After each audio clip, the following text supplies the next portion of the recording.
Jewish identity being larger than denominational identity. So that's the positive spin on it.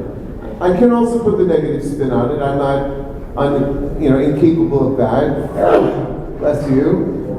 Which is that many people who grew up in the conservative movement found it to be a comfortable place to find a check-in with tradition, but not to live that tradition outside the synagogue walls. Not to have a kosher home, not to make Shabbat, not to continue Torah study or Jewish education as adults. It was quite, it seems, a place where to bring the kinder, have a bar mitzvah, come for the high holidays and major life cycle events, but over the course of the year, not so much. And arguably, we're not the only ones who are that way. Chabad also has sort of a check-in type of thing. And there are a lot of people who go to Chabad who are not kosher or they don't daven all the time and all that. And so you have to ask a question.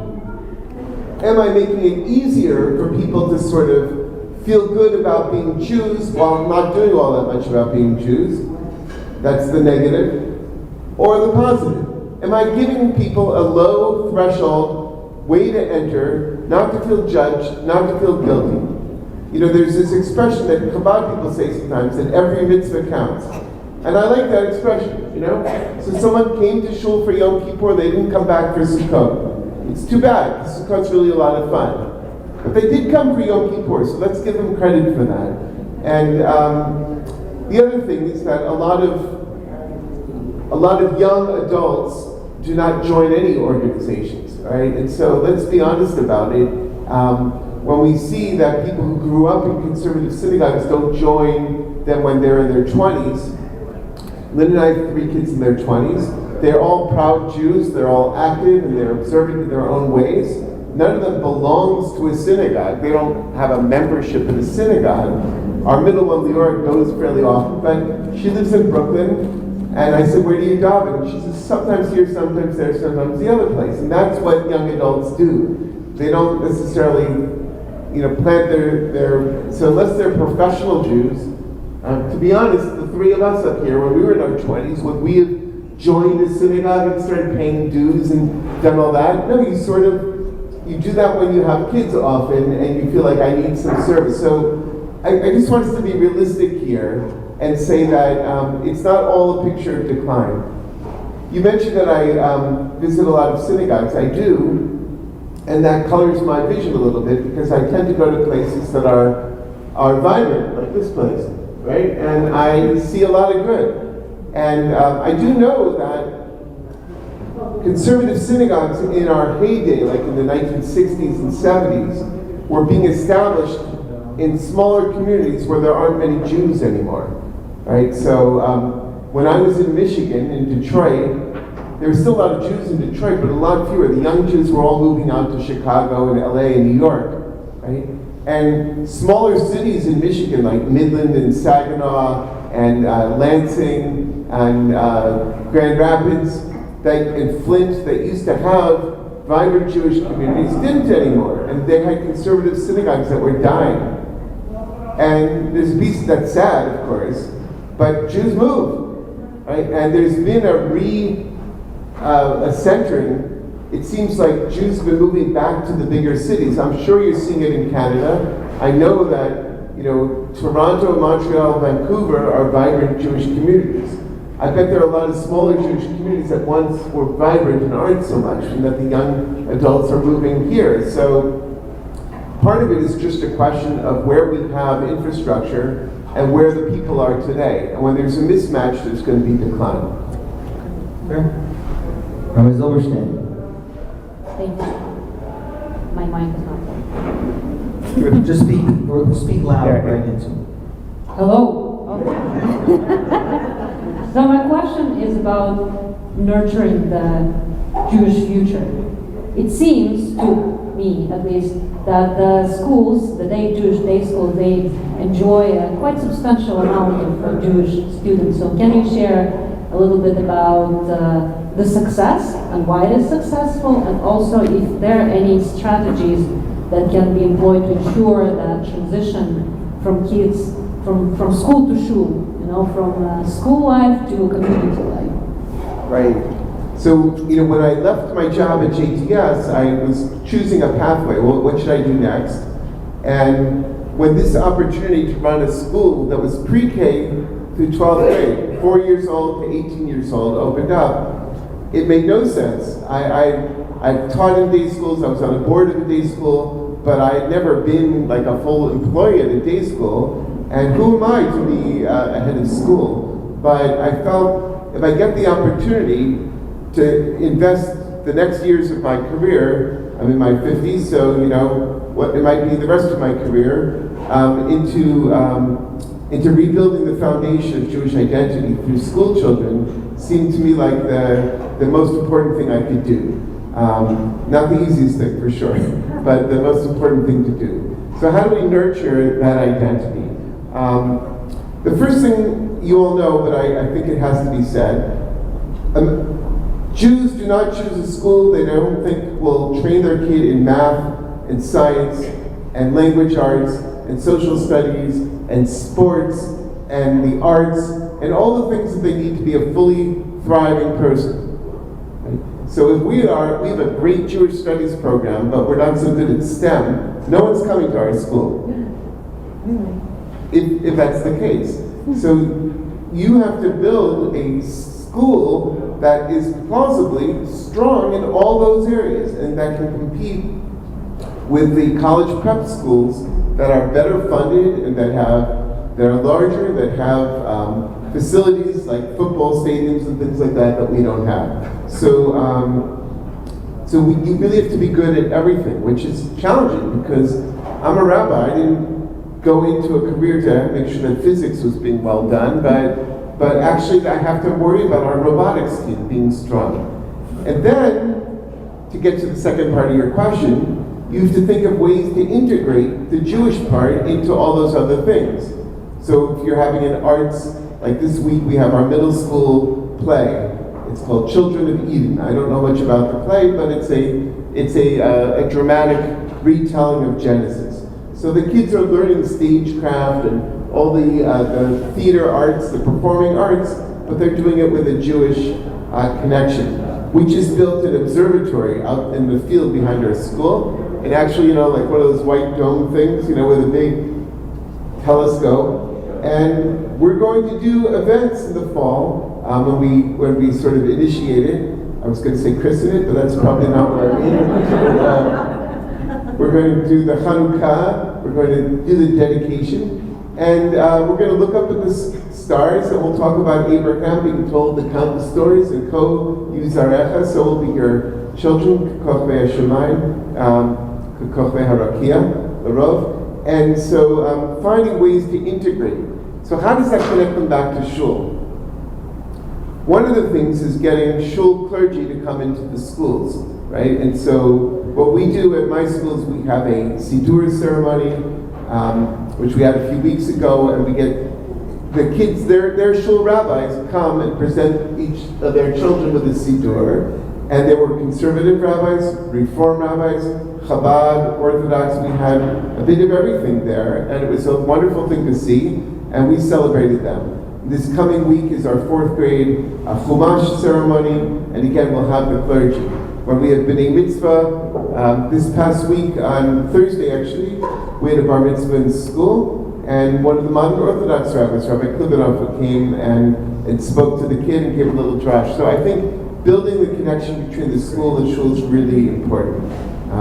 And then I think maybe in your synagogue, I don't know how many kids go to different day schools. I met a bunch last night.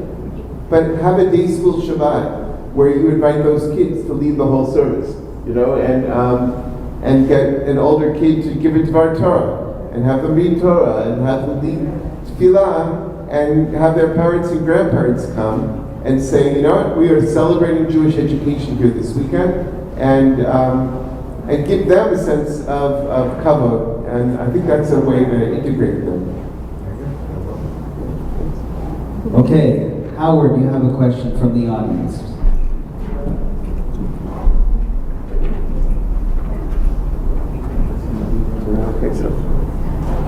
Rabbi, have the schools in your state had any success with your government, your state government, in getting funding? Yeah, it's a challenge in the United States. There are some states, especially Florida and New York State, that give more funding, make more streams available of funding for school lunches, for transportation, and a few other things. Where we get help from the government is a few things.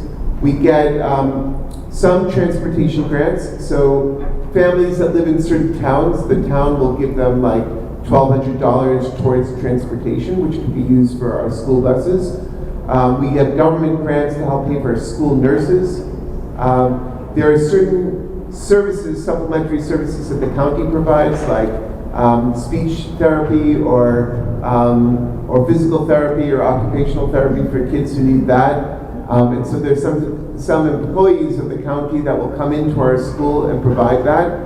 The Department of Homeland Security has given security grants to our school, so like to install bollards and we've just applied for new grant money from the New Jersey Department of Homeland Security.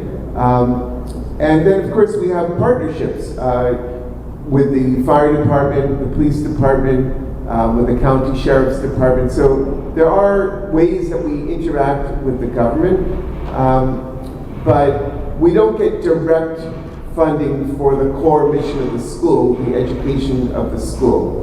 I would add one other way, which is that we are a nonprofit organization, which means that we have a large property, two of them actually, that we don't pay taxes on because we're a nonprofit organization. So I don't think people always think of that as a government benefit, but it is. The challenge, of course, is that the U.S. Constitution has this non-establishment clause that the government isn't supposed to establish any particular religion. And so they have to really be careful not to give too much money to a religious organization that they wouldn't to any other organization. One of the challenges is a lot of families will say, you know, I pay a lot of taxes that support the public schools, and then I pay a lot of tuition for the day school, and so in a way I'm paying twice for education. And so I think there's more willingness in the American government today to reconsider some of the barriers between funding religious organizations. And the court system, the Supreme Court, as you know, of the United States, has been trending towards pro-religion rulings in recent years. That's a real it's a very loaded term, because what's pro one person's religion can be anti another person's religion. For example, abortion law, you know, some people say, well, great, they're supporting the Catholic Church's perspective on abortion, but that actually goes against, to a large extent, the Jewish position on abortion, which is that it must be safe and legal for cases where there's maternal need for the woman's health. And so, but I think it's going to be a trend that continues in the United States. And there's quite a bit of lobbying that happens too, in the state capitals mostly. And our community has a lobbyist in Trenton who tries to find ways to increase benefits, like the transportation benefit, to make it, because it costs a lot more than $1,200 a year to transport a kid to school. Now I understand here in Canada, it's different by province also, right? In Quebec, there's a lot more funding, right? And there's also, I heard last night, which I was surprised by, a preferential treatment for Catholic schools, which, if I were you, I'd be fighting that fight. We're working on it. Yeah. But I know it's touching, you know, we're a minority, you know, and so you're not looking to make enemies, but on the other hand, it should be fair. Okay, so I want to ask you about the word halakha. You serve on the Committee of Jewish Law and Standards, as I explained earlier. That's the committee of the Rabbinical Assembly that spends its time on issues of Jewish law and how they relate to the life of synagogues and members of synagogues.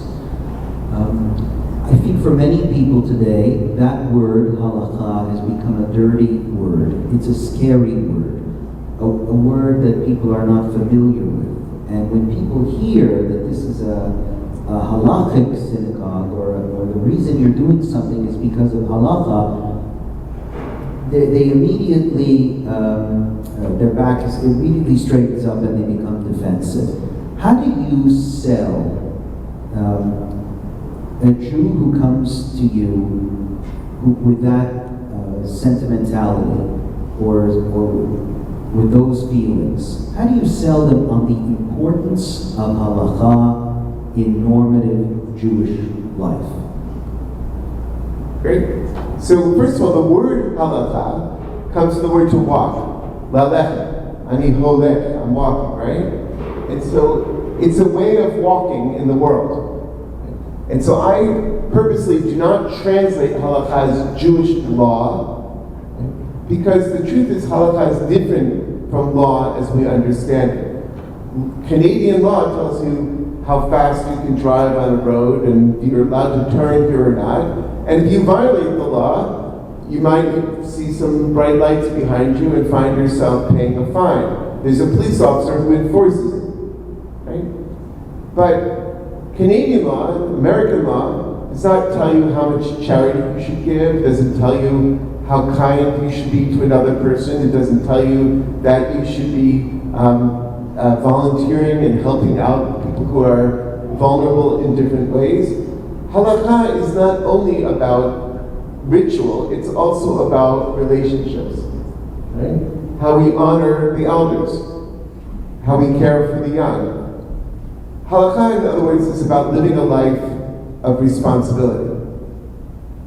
And when do people feel responsible? When they care for one another. And so halakha is giving you the proposition that your life and your decisions matter, that they can become holy. When we do a mitzvah, we say that blessing, Asher Kitshanu b'mitzvotav, right? Which means, if you stop to think about it, Asher Kitshanu, you made us holy, b'mitzvotav, through your commandments. Made us holy through the commandments. When we do mitzvot, they change our lives. They make them sacred, they make them special. Right? So, and there is no outside authority chasing us down and saying you ate the wrong food. There might be someone who thinks less of you or thinks more of you based on your decisions, but there isn't a cop, right? And by the way, it's something we worry about a little bit in Israel, that we might get to a place where some of the laws are actually being enforced by the authorities in a way that's not comfortable. For example, recently there was talk about the hospitals not being allowed. You're not allowed to bring chametz into a hospital on Passover.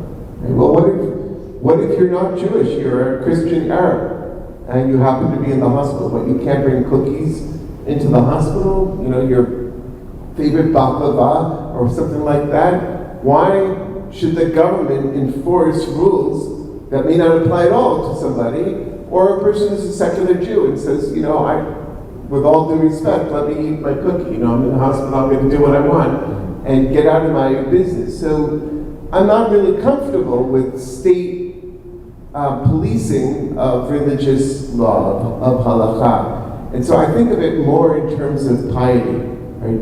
How do you live a life of piety where you care, that you're showing your devotion? How do you live a life of kindness? How do you live a life of holiness? And if you think about our relationships that matter in our family, I have obligations. There's tomorrow, some of you may have heard, it's called Mother's Day, right? And if you're fortunate enough to be a mother or to have a mother, or even if, like in my case, unfortunately, your mother's deceased, it's a chance to think about them, right? And to show your love. Right? Are you being policed? Are you thrown in jail? Are you fined if you don't do these things? No. But it's also not completely optional. I feel obligated to honor my parents. Right? And so that's the way I would think about halakha. Okay. Question from the audience, or Rabbi Zilbershtein, go ahead. Give me a chance. Sure. I have a question in the area that you have a great experience. And this I have it written down here. As the former Pearl Grasnick Dean of the Division of Religious Leadership, also known as Rabbinical School. My question is, you mentioned before that you ordained how many, 300? Think about that. 300 students in his years at JTS. And can you please share with us your experience of how a new generation of rabbis can foster a flourishing and well-supported Jewish community? Issue. So this is the question of declining enrollments in. I wanted to do it positive. No, I'm trying to make it positive and deal with reality, right? Yeah. So, when you heard that I traveled a lot, it was because I was always recruiting. I was going to synagogues, I was going to camps, I was going to college campuses looking for people. And for a while, it seemed like JTS could rely on its own pipeline. The kids who went to our day schools, our camps, our synagogues, and the natural place to go was JTS. Then, of course, JTS divided from its California branch, and we had a rabbinical school in California, and then we also have a branch in Buenos Aires, in Argentina, and then there's one also in Israel, and now also in Berlin. And so there are actually seminaries affiliated with the conservative movement around the world. And JTS may be the oldest and the largest of them, but it's not the only one of them. And then what started happening was non-denominational rabbinical schools became a thing. And so there's one in Boston, for instance, called Hebrew College that you may have heard of. And there are a few others as well that are not particularly connected with one denomination. And so people were, I think, choosing where they wanted to go to rabbinical school by a lot of factors. And one of the largest was, what city is it in? And New York City is an expensive place to live. And so if there is an option to be closer to home, like in Boston, and people were choosing that was part of the reason. Another thing is that a lot of people felt, why limit myself to one denomination? Right?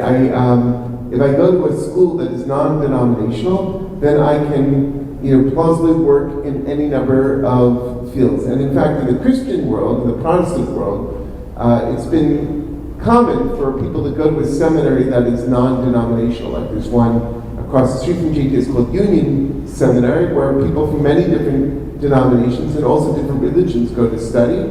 And then ordination is its own thing. You get ordained by the denomination. So what I found actually was that a lot of people coming to JTS were coming not from the conservative movement at all. When we started admitting gay students, we had a flood of people with Orthodox backgrounds who happened to be gay or lesbian, who we were the place where they could study Torah and become leaders in a community that they were very eager to serve, but they were not welcome to do in an Orthodox setting. We also had people coming from Reform backgrounds, and a lot of people who converted to Judaism, Jews by choice, who maybe in college or even afterwards decided they wanted to be Jewish. We had, as Alisa knows, several students who had been on the way to becoming ministers. Yeah. Right? That's true. My class. And they realized that they didn't believe in Jesus, and so they realized that they weren't Christians anymore. But the piece of them that wanted to study religion, and the piece of them that wanted to serve a religious community was still alive. And after some time, they thought, maybe I'll just be an academic. Some of them actually wound up coming into rabbinical school and being ordained, and that's great. That's it. Rabbi Grover did challenge me to acknowledge the fact that there has been a decline in numbers. And it is true. When I first started at JTS, your class was probably about 25 or 26. We were 35. Yeah. No, 35? We were big. I don't think we were 35, but maybe can't Low even count 30s, maybe it. low 32. Yeah, I thought my high water mark when I was a dean was like 26, but maybe you're right. I know that JTS hit 36 a few years before I was there, with one particularly big class where Matt Berkowitz, his class was like 36.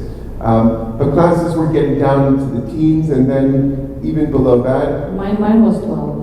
Yours was 12. I'll tell you, by the way, mine was, we had 11, we were 9 in my class in 1994. So it goes up and down. What you worry about is that, what does it reflect in the larger world?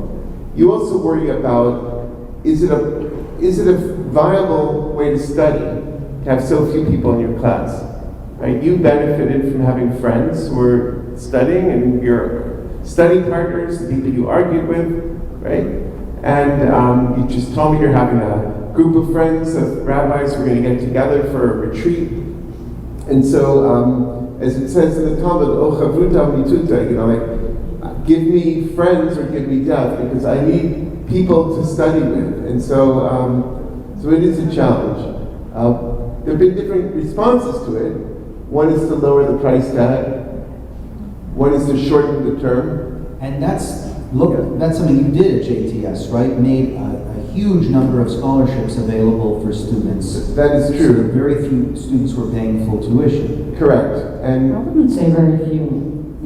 I wouldn't say very few. It's very high. It's very relatively few were paying full tuition. Right. But our counterparts in LA, the Ziegler School, recently dropped their tuition to $7,000. Right.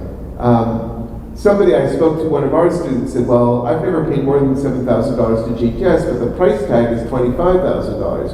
So then you worry about sticker shock. Like, are people staying away because they think it's going to cost them more than it is? Right. On the other hand, if someone can pay that money, shouldn't they pay it, right? So it's complicated, and I had the same issue in the day school, where we give so much scholarship money away. Maybe we should just lower the price, but also lower our tuition, our scholarship dollars.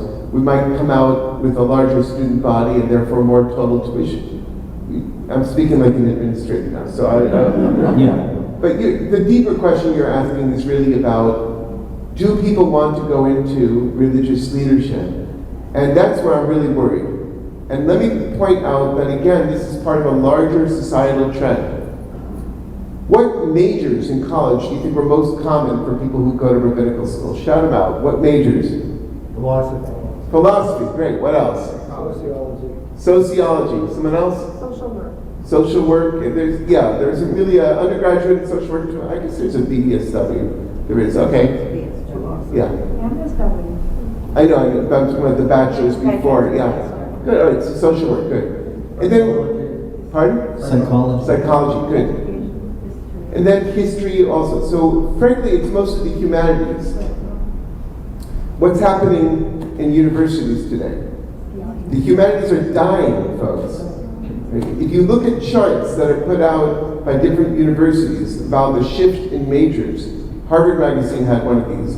Over the last 10 years, the decline of people who are English majors, philosophy majors, history majors, literature majors, all those things, it's sharp. No one's doing that. Everyone's going into the STEM fields. Everyone's going into the sciences, into technology fields, engineering, finance, economics, all that. And not too many of the people who study engineering undergrad become rabbis. Some do, but not that many do. And so what's happening is that our society is more and more neglecting the spiritual side of civilization, and it is more and more focusing on the material side. And I think that's not good for the rabbinical school track. I think it's not good for religion altogether. It's no surprise that this tracks with the growing secularism. And ultimately, I think this isn't so good for the health of our society, because religions bind people together, not always in a good way, but usually in a good way. And they create a sense of a path to virtue and to meaning and to support. And those are some of the best fruits of civilization. So I am worried, but I also feel that ultimately ChatGPT is not going to take us, back to a meaningful life. Don't talk about Okay, ChatGPT. good. All right, so that's the segment. We have a third Okay, one. Alex has a question about the electricity tshuva. Great. Yeah, I just wanted to say, first of all, so Rabbi Grover, a few years back, introduced me and a few other people, aka the regional committee, to the tshuva. And I'm saying that, first of all, because to me, this is the Nevins tshuva, and I have read it probably 5 or 6 times since then. I think the length has contributed, to be fair, but it's a really... How many pages is it? I think it's 110. No, it's like over 70 with the notes down. Yeah. And the other thing is because I needed I wanted to give credit to Rabbi Grover because apparently I do not do it often enough.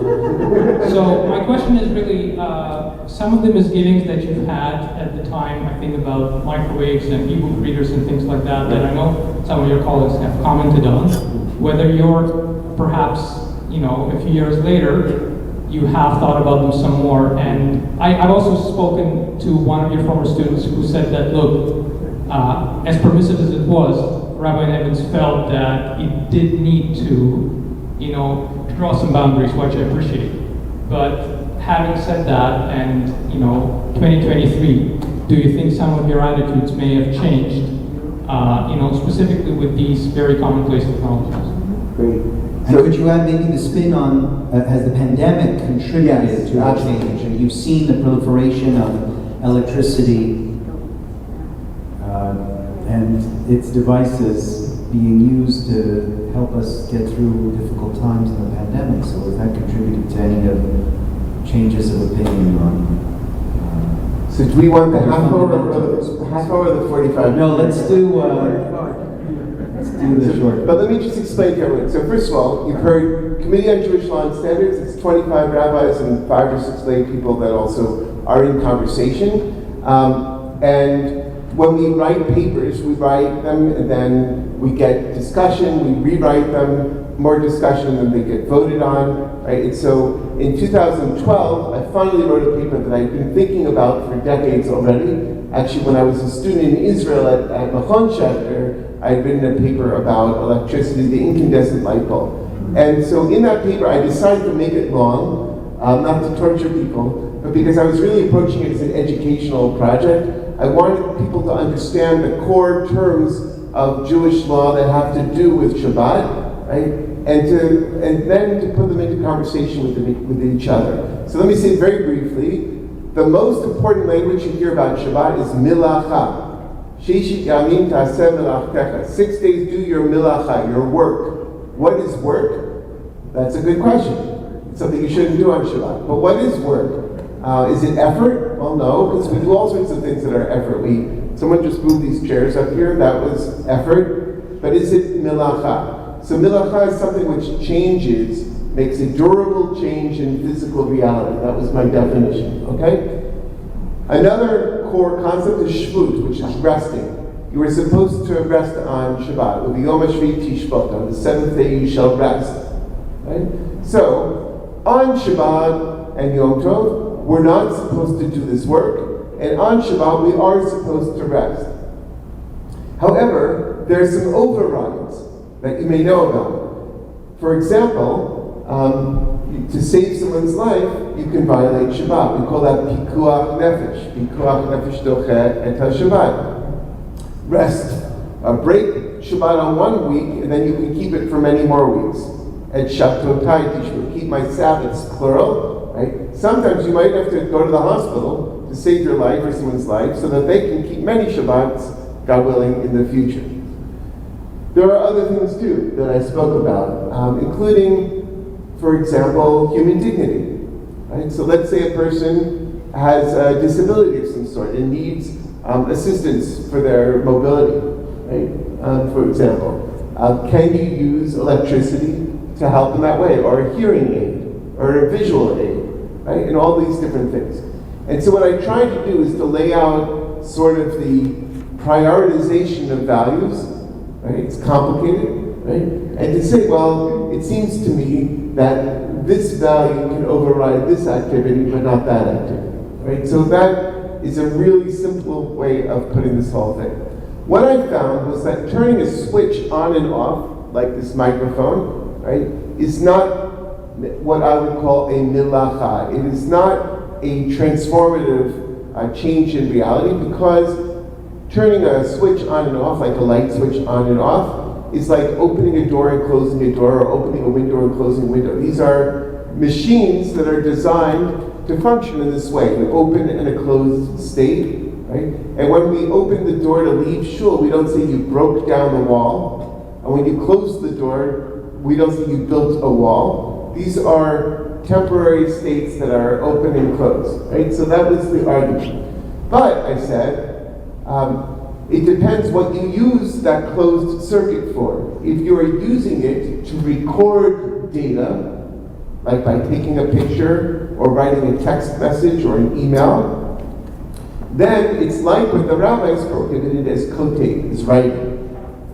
And so for that reason I said you should not use a phone or a computer on Shabbat because you're recording data. Likewise, if you use electricity to generate radiant heat in order to cook food, like to heat up water or to cook food in a microwave oven, right, or an electric stove, so then you are using electricity to generate heat to cook. And cooking is one of the prohibited activities because it makes a durable change in reality. So I said, this is a derivative form of the same labor. I know you know all this, you've read my paper 5 times, but they haven't, so that's what it is. Okay, so for that reason I said you cannot use electricity to heat things, whether it's heating water or air or food, right? So those are 2 examples.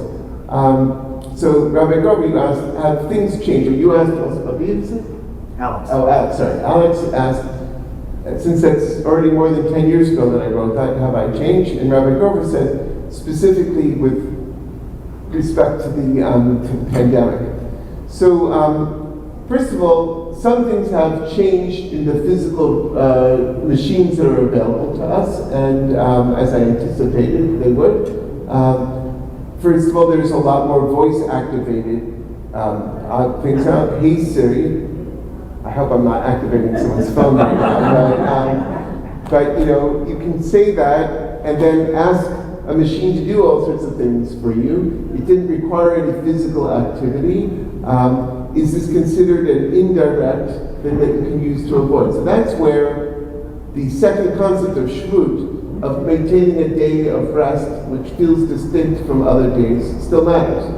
Okay? So when the pandemic came in March of 2020 and we all had to shut down our services, one of the questions was, can you constitute a minyan online? And I also wrote about that, and I found an example from the 18th century of a quarantine house outside of Venice where people who were traveling from Alexandria and they were forced to quarantine, which means 40 days. They would quarantine for 40 days. They would stay in these like little plague houses, and they could see each other through the windows, but they couldn't be in the same room together. And I found an example that they could constitute a minyan by being able to see each other and hear each other's voices. And so that was one reason I felt comfortable constituting a minyan online. But it didn't deal with the Shabbat stuff. So the law committee did meet to discuss this, and I think Rabbi Josh Heller wrote a tshuva, he's a rabbi in Atlanta, and said that as long as you can set up your, are we on live stream now? Yes. Yeah. So, hi. As long as you can set the system up before Shabbat and leave it running, just like there's an air conditioning system and lighting systems and cooling systems in this building right now that are running automatically, even if there is a thermostat that is measuring the temperature, and even all of us sitting here for hours breathing has warmed the room up, it's going to stimulate the thermostat, you can say that's indirect enough and it's automatic enough that you can use it. What about the user on the other end? Ideally, they set their system up before Shabbat, ideally, and so I voted in favor of that paper, not just as an emergency accommodation, because I felt as long as there is a pathway to do this right, you know, that to avoid violation, then we should allow it. And if somebody, as we can anticipate, uses their computer for other purposes, they check their email, they do other things that they probably shouldn't do for Shabbat, that's kind of on them. We're explaining to them how we would prefer, we recommend that they use this, but just like somebody might leave this room today and stop off at the store to buy the milk or whatever, I'm not encouraging that, I discourage that, but I don't think you don't have shul because somebody might do that on their way home. So that's where I'm at. So the microwave still is a no? Correct. What about electric cars? That's a great question. The microwave is a no on Shabbat, but not necessarily on Yom Tov. Because on Yom Tov we're allowed to cook. Electric cars are really interesting. So actually, the law committee met 2 weeks ago, And there are two tshuvot that were written, one by your former teacher maybe, and Morty Schwartz, you both know him well, and together with a rabbi in Chaim Wiener, who's in London. And then there was another tshuva written by two other rabbis, bless him. And those were the initial readings. You're saying that papers were written on? About electric vehicles. Oh. Yes. So where I'm at is, obviously, an electric motor doesn't use fire. And so therefore, whereas a combustion engine does, when you turn the ignition on your car or push the ignition button, you are literally lighting a fire.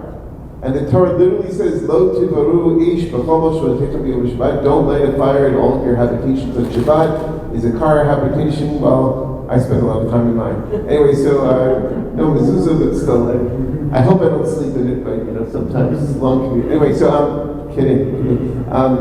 So you've got, it seems like there's an obvious difference between turning on an electric motor and turning on combustion. But of course there are other issues. You're not supposed to carry on Shabbat. Within the Eruv. Okay, so if you have an Eruv that goes around the whole region that you might drive in, like here in Toronto, maybe you live within the Eruv and you drive into the Eruv, so you don't have to worry about the carrying. There's also something called Gezer Shema Yitakin, a decree lest you repair. That's actually the reason why we don't play instrumental music. Those of us who don't play instrumental music on Shabbat, there's a decree, the instrument might break and you might be tempted to repair it. So your car could break down, right? And then there are also tolls and things like that. So there are a lot of concerns that people might have. But I think, and ideally you would walk to synagogue, but I still think that there is a way to address most of these issues. I think it's clear that an electric vehicle is less problematic than a gas vehicle. And so I would recommend those who want to drive or need to drive on Shabbat to try to get an electric vehicle. There are also some plug-in hybrids that can go a certain distance, right? That can go a certain distance without the gas engine being activated. So we have a hybrid car, but it's just a regular hybrid, and it only goes maybe 2 or 3 miles without the gas. So, but if you've got the plug-in hybrids, like the prime ones that Toyota has, then you can actually drive the whole distance in electric mode. So I think that's far preferable, and I certainly think that electric wheelchairs and so on are permissible, because even if you thought you shouldn't use them, for the sake of human dignity, you certainly may. And so there's like an override there. And by the way, that's also part of, maybe it's not ideal to use microphones, but people would be able to hear as well, right? And people might not be able to lead. Also, their voice isn't loud enough in a room like this without it. So because I don't think there's any milacha, labor that's involved, therefore I think it should be permitted for the sake of these other values. For me, I think one of the important restrictions on Shabbat as a parent of children who are addicted to their devices is telling them on this day we don't engage in technology. And it's hard to draw that distinction when you're also permitting electric vehicles, right? There's sort of, to the mind of a child, it becomes absurd at a certain point, right? You're making, when your categories, when you're struggling to explain why this and not that, they take it all as, my parents are just being ridiculous and straight. And Dad, Dad, why can't I check just to see if the Maple Leafs won last night? Right? That wouldn't happen, right? Right. So It happened multiple times last night in front of you. So, no, that's right. But the laws of Shabbat have always been complicated.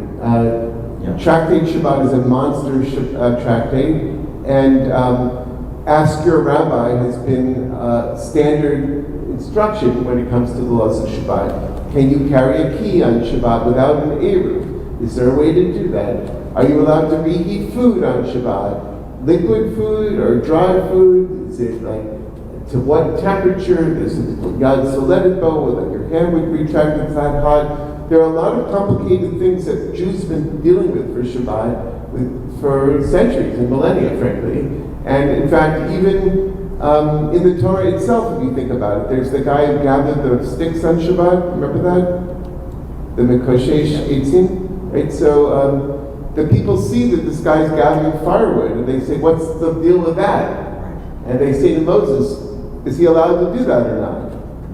I know you're not supposed to light a fire in Shabbat, but can you gather firewood? Is that the same thing, or is it different? And so he had to go ask. It's not so bad to ask. Okay, Rabbi Zilbershtein. So my question, my last question for today is, it's actually a great segue, thank you Alex, because it's in the same realm of halakha and technologies. And a part of my responsibilities here at Beth Tikvah is assist B-Mitzvah students to write their Divrei Torah for their Bat Mitzvah. And recently, true story, I encountered a student who composed their sermon using an artificial intelligence language model, specifically ChatGPT. True story, don't ask me how I knew that it was ChatGPT, but I knew. And we had a conversation with that student, by the way, and I asked them, we talked about it, but in a good way. So given your expertise in contemporary halakhic matters, and your response that was mentioned on electricity on Shabbat, and also you wrote on genetic engineering and artificial intelligence and autonomous machines, we would love to know your opinion on the use of AI-generated content in Jewish education. That's number one. That's number one. That's number one. And the spirit of embracing innovation and progress, would you share insight on whether there are any halakhic or ethical considerations to keep in mind while using tools like ChatGPT? I'm at a disadvantage because I can't use ChatGPT for my answer. According to my own reading. Did I use it to formulate my question? Oh, that's great. Well, I'm I curious know. whether that kid's Dvar Torah was any good, the GPT check. Is it good? What was like? That's another thing. It wasn't true for me to say that I encountered one student who used ChatGPT. I recognized one student who used Chat. Maybe all of them used ChatGPT, but they did it better, so I couldn't see it. It's only a certain quality that can show it. It wasn't so great. That's why I noticed. So, first of all, as you mentioned at the end there, I did write an entire response called Artificial Intelligence, Autonomous Machines, Artificial Intelligence and Autonomous Machines. And it was in 2019, which seems like the ancient times already. Yeah. And one of the limitations was I wasn't thinking as much about generative artificial intelligence, which is what ChatGPT and some of these other language models are, because they are, the way they work, if I understand correctly, is that they sort of use algorithms to predict what the next word will be. And by looking at billions and billions of words of language all around them, they say, well, this word often pairs with that word and is followed by that one. And so they're not intelligent because they're just doing predictive models based on patterns that are out there. But let's be honest, we kind of do some of the same thing too. We also have learned language by speaking with people and realizing what we just said didn't make sense, and then correcting ourselves. And there are also a lot of phrases that we use, like phrases that we use. That's a phrase that I heard people say for a long time. It's in my head. I didn't just generate that novel stretch of language for the first time, right? I'm using something that already exists. All right. In the tshuva that I wrote, I asked three main questions. One was, are we responsible for the actions done by machines on our behalf? Right? So if there's an autonomous vehicle and I say, take me to shul, and on the way to shul it gets in an accident and hits somebody, right? Am I responsible for the fact that my car hit somebody? After all, I'm not the engineer who designed the thing, right? I'm not the company that built it, right? I'm not driving, I'm sitting in the back seat. I couldn't control that, and yet I did ask it to do something on my behalf, and so there was that. Second question I asked was, should we use halachic ideas to guide the development of artificial intelligence to be moral? Is there such a thing as an artificial moral agent, right? An AMA, right? And in fact, there's a verse we read today, "V'chai achicha imach," It says if your neighbor is poor, you should help them out, then they will live with you. V'chai achicha imach. And that leads to one of the most famous stories of the Talmud about the guys in the desert, and they're thirsty, and one of them's holding a canteen, right? And the question is, well, if they share the water, right? Are you thirsty? If we share the water, neither of us will make it to the end of the session, right? But if I drink it all by myself and I see my friend thirsty and maybe die, then how can I live with myself, right? And so Ben Petor says it's better that they both drink and both die. But Rabbi Akiva says, no, the verse says, V'chai achicha imach, let your neighbor live with you. Only if you can be sure that you can live, do you have to worry about your friend also living. So your own life takes priority. So do we take that idea and use it as part of the algorithm? And then the third thing I asked was, could an artificial agent ever achieve personhood? Right? So could we say that we've a manufactured intelligence, and it's good enough that we would consider it to be like a person? And for that I looked at the model of the golem, of course. Right? You guys know about the golem? Yeah. So the golem story actually begins in the Talmud, where these two friends, Rabbi and Rabbi Zera, and it says, Rabba Baragava. Rabba created a person, a man. The Shalche, the Gabe Rabbi Zera. He sent his golem to go knock on the door of Rabbi Zera. Come on, gotta act this out.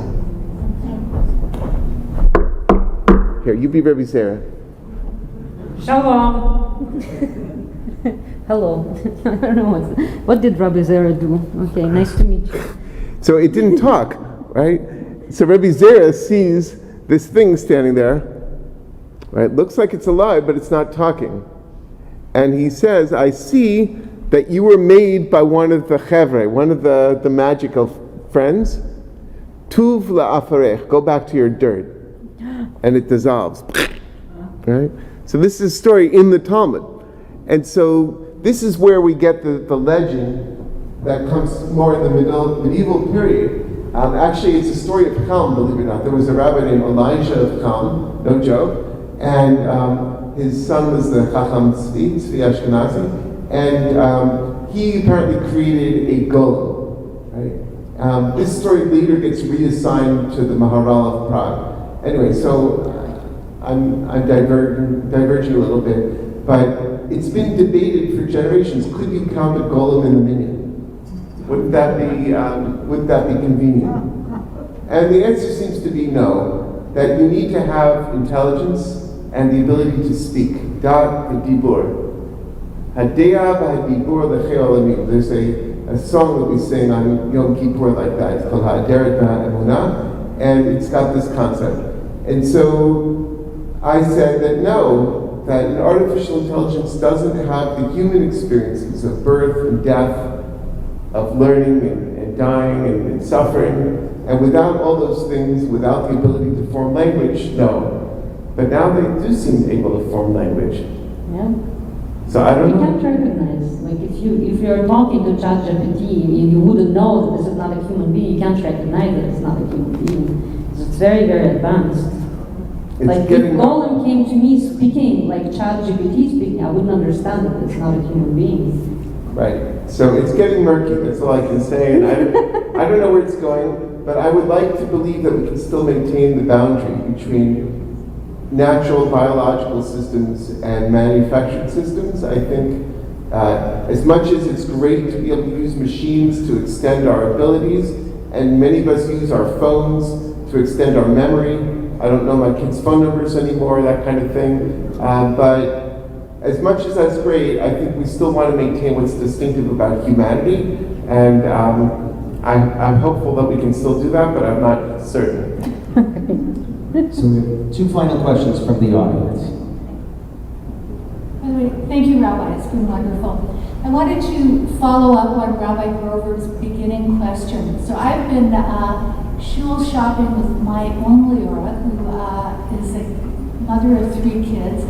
And as you said, it's very hard. There are not young people in conservative shuls. And as she says to me, there has to be a critical mass of young people for them to feel comfortable.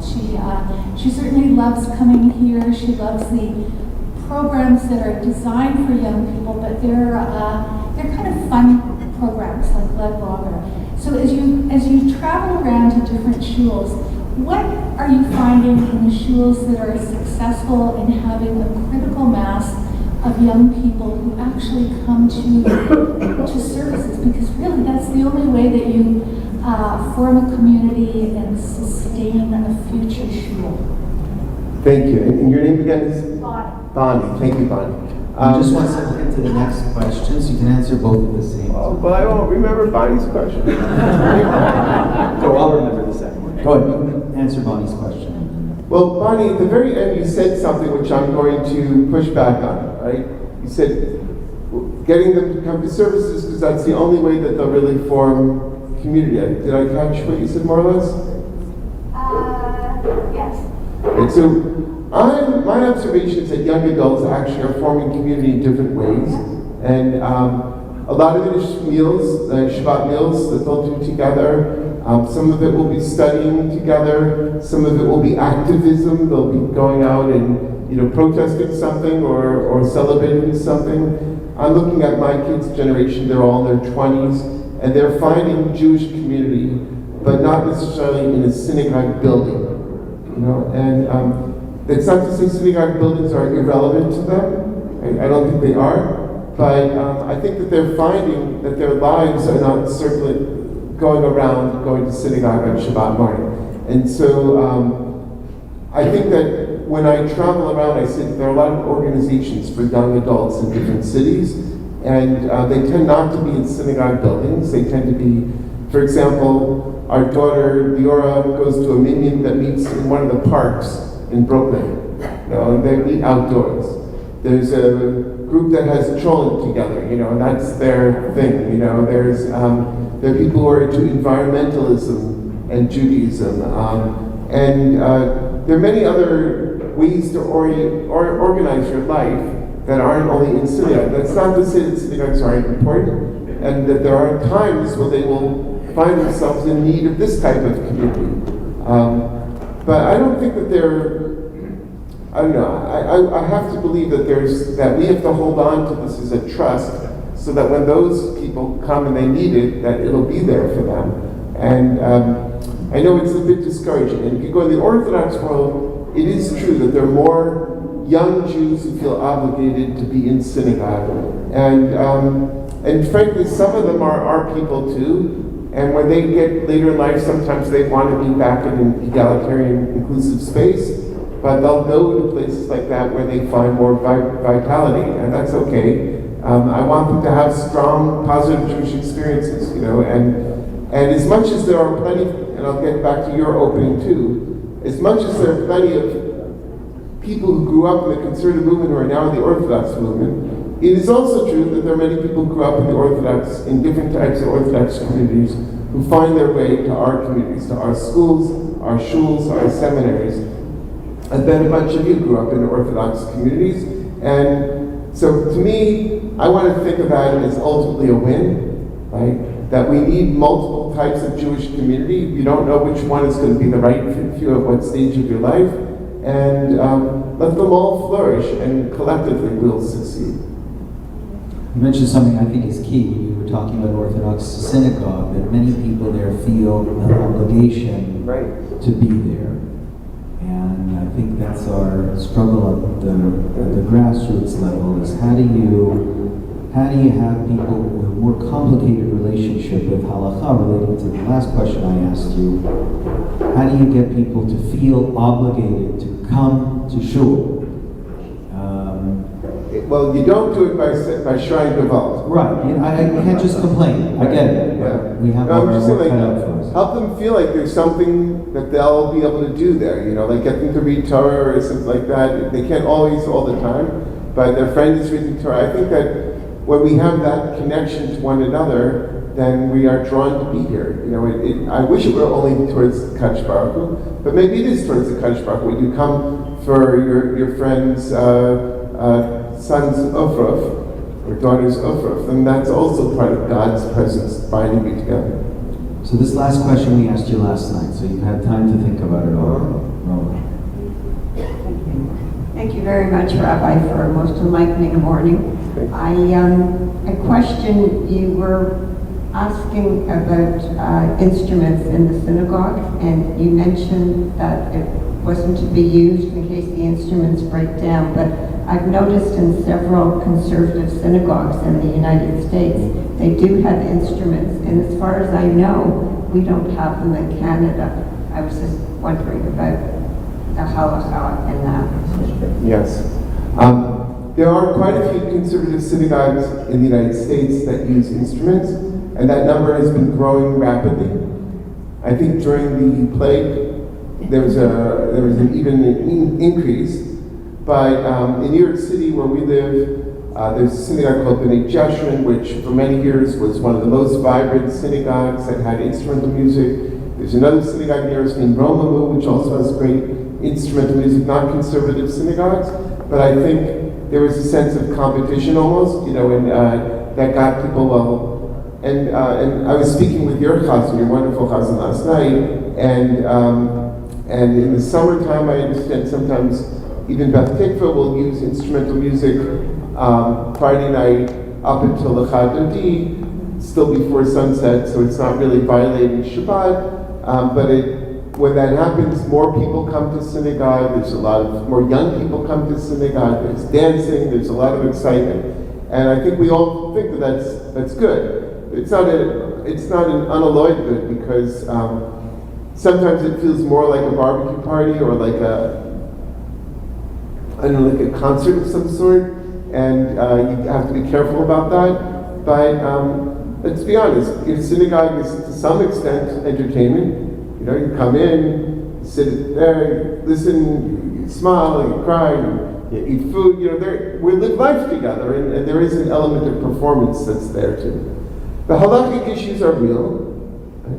Some of them have to do with setting up and repairing equipment. Some of them have to do with transporting equipment. Like people who have a really good guitar aren't just going to leave it here all Shabbat. They're going to put it away. They might put it in their car. They might take it home. There's recording that tends to happen. Once you've got all that other gear, you're really proud of the performance you put on. You want to record it. And then there's payment issues. There's a question of who are these musicians? Do they have to be Jewish? Maybe they're not. There's a lot of things that come up. There are boundary issues, like when we leave the realm of tefillah, which is a collective experience, right? Like beautiful musaf today, by the way. Right? And I noticed how the chazan would get something going, and he would stop, let you guys keep going, and then he would riff off of you. It was really interactive.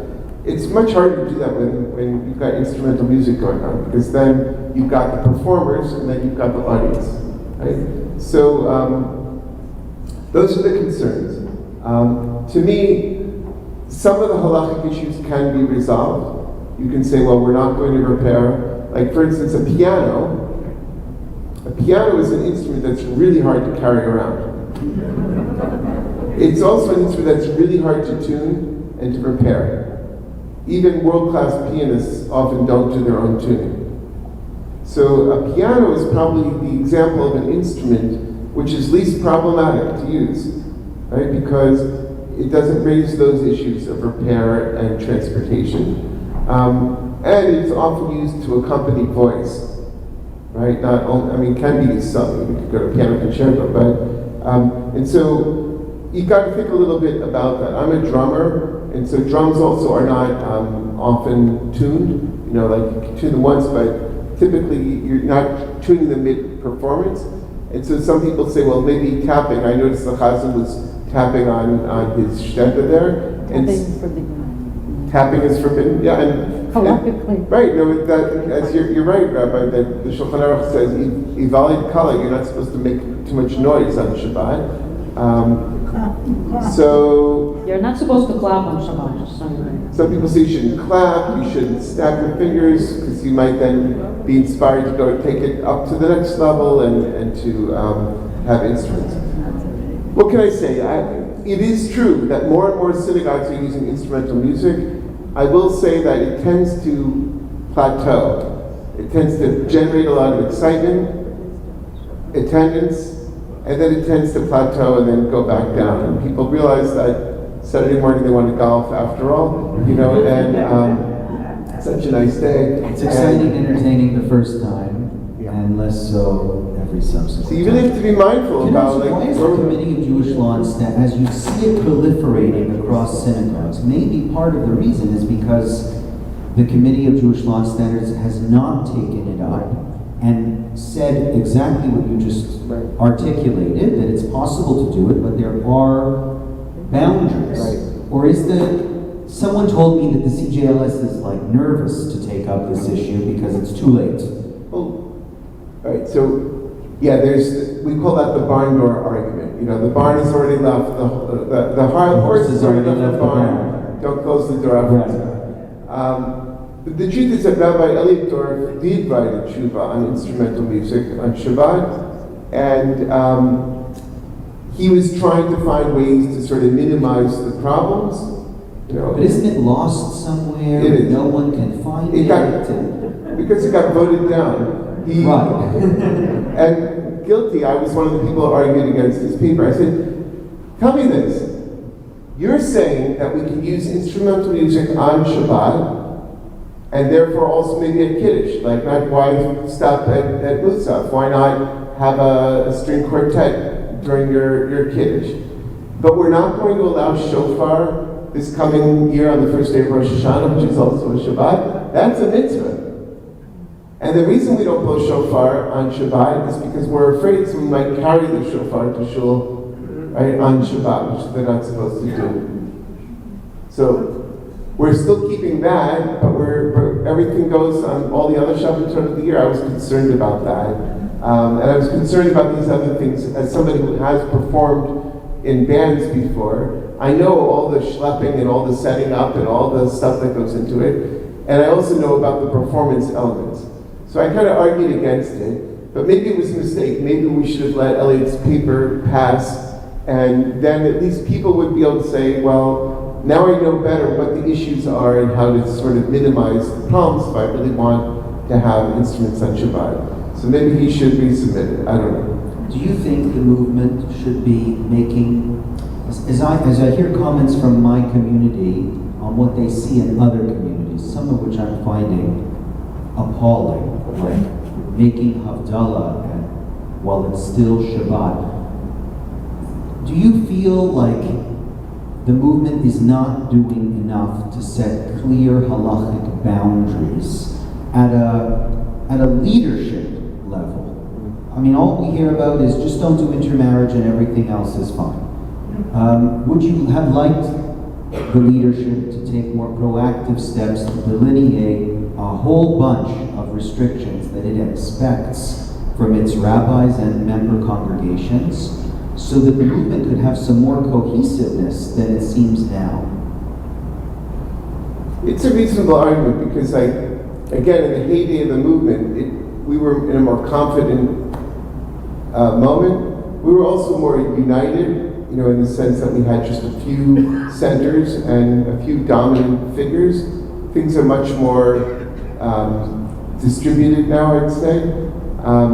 And also with the internet, there's more access. When I was secretary of the law committee back in 92 to 94, if one of you in this audience sent a letter to New York, to 3080 Broadway, and asked, could you send me the paper about playing the organ on Shabbat from the 1950s, we would have said, oh, speak to your rabbi. We wouldn't have told you. We said, speak to your rabbi, because we didn't want to undermine the rabbi. Rabbi, I heard from JTS that you're allowed to do this. How come you say we're not? But now in the internet age where information is free, right, that's no longer, you can't really control things as much. And so I think it's tempting to say, these are the rules. And just imagine it here in your own synagogue. These are the rules. If you want to belong to the synagogue, these are the rules for your kitchen. If you don't keep these rules, you shouldn't be a member of our synagogue. How would that fly? Right? And would that be, even if you could get away with it, would that be the right thing to do? Right? Or should we be saying we want to encourage participation and hope that by exposure to the Torah, the tefillah of this community, the chesed of this community, that people will be inspired to continue to grow as Jews. And so, that said, I think that if you hear things like people start having Havdalah before the end of Shabbat, they should be reminded that no, that's not, Shabbat ends at dark. I remember I used to work with Reform rabbis on a trip to Israel, and they would say to me, when are you making Havdalah? I said, after Shabbat. What do you mean? It's like, they said, well, we're going to make it at 6, and then we're going to have an evening activity. I'm like, well, enjoy, we'll wait till the stars come out, So to understand your response, you would not be in favor of stricter boundaries within the movement. I am in favor of articulating things, and that's why I spent so much time writing Jewish law, but you do have to... Not articulating, I'm talking about enforcing. Well, we'd have to talk through each issue and what do you mean by enforcement? A synagogue that is actively violating Shabbat publicly in front of its members should not be permitted to be a member of the conservative movement, for example. Yeah. You're lighting a candle on Shabbat, Isur deoraita v'Rabbi, right? If I had a stone in the days of the Bible, I would have to throw it at the rabbi. Right. So I'm asking you, should a synagogue like that be permitted to remain a member of the conservative movement? So there is something called Vad HaKavod, right? But they deal with ethical issues, not halacha. No, it should also deal with halachic issues, and including intermarriage. And if a complaint is lodged that a rabbi did something that was in flagrant violation of Jewish law or ethics, then a complaint can be lodged. That rabbi can be asked to appear before the Vad HaKavod. Okay. They can be challenged. This happens. And say, how could you do that? You're undermining the very Torah that you were committed to teaching. And if they say, it's too bad, I'm doing it anyway, then they can be expelled from the RA. It's happened.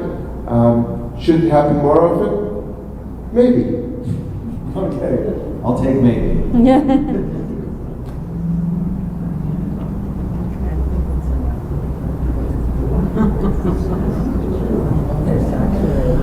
I'll go back to the original theme at the beginning of this project. And it says, see if I could take it from halacha, which is that lo taseh, to something taseh. We'll focus on the sheshet hayomim and not on the and my question, that preamble, Lieberger's body's question, Lieberger's the other question that we heard before about music. And not music on Shabbat, I will leave that for the Rabbanim, but music on all the other days of the week of the year. This shul has an incredible and proud tradition in music, in creating music, and sharing music. And one of the things that's happening in the Jewish world, across North America, really globally, is the revitalization of Jewish culture. Whether we're talking about klezmer music, the revitalization of Yiddish music itself, whether it's on TV, on Netflix, Marvelous Spezel, in all the arts. So I want to see if we can end on maybe a positive note on if you could share, because you are well traveled, some of your favorite experiences, some of the most successful experiences of using culture, using music in particular, using dance, to provide more opportunities for Jewish engagement above beyond the tefillot. Beautiful. That's a much better place to end than expelling rabbis from the RA. Thank you. And I also feel people are ready to go, and I see people leaving, and so I feel like the closing music is planned already. Look, there is a renaissance going on right now in Jewish music. In North America, in Europe, in Israel for sure. There's a blending of ancient and modern forms. You've got people singing, songs like L'chad or Tikvah I just heard, to a rap, melody. There's a guy in Israel, Idan Ribo, who does remarkably beautiful songs. I like to sing some of his melodies on the high holidays. Here in North America, Joey Weisenberg is a composer who, around him there's a whole circle of musicians that you may know about, the Rising Song Leader Institute. Your classmate, Deborah Sachs-Mintz, is a star, shining star, like incandescent, would you say? She writes beautiful music, and maybe even without much of a voice of my own. Maybe you can answer this too, but She was my rival at the JTS. That was your rival? Poor rival. So Deborah Sachs-Mintz has composed a lot of music. She doesn't have any of the skills of Rabbi Zilbershtein, of course. I have no skills that she has. She's a wonderful, amazing musician. Like, her talent is so deep, and she's a musician, a composer, a singer, and she has the most beautiful way of giving you a real deep connection to, I would say, like, to God through music. When you're with her and she's singing, or singing together with this wonderful, we have the circles where we sit together and we do the nigunim and we sing together. Like, you have a experience like you're on Mount Sinai at this moment. That's like, she's absolutely brilliant. So invite her for a concert, even if she's a rival, you can handle having her here. She's got this melody, there's a line in Job, Ve'achokma me'ayin timatzeh, Be'ezen mekom binah. Where does wisdom come from, and what is the place of insight? And I can't really sing it, but I'll give you a little bit of a taste of it. Na na na na na na na na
So go on Spotify and hear The Real Thing Tonight, because she's really powerful and talented. There's another guy, Josh Warshawski, and there's a whole generation of musicians and artists, Matt Berkowitz, who I know you guys know well, and there's just a flourishing of the arts.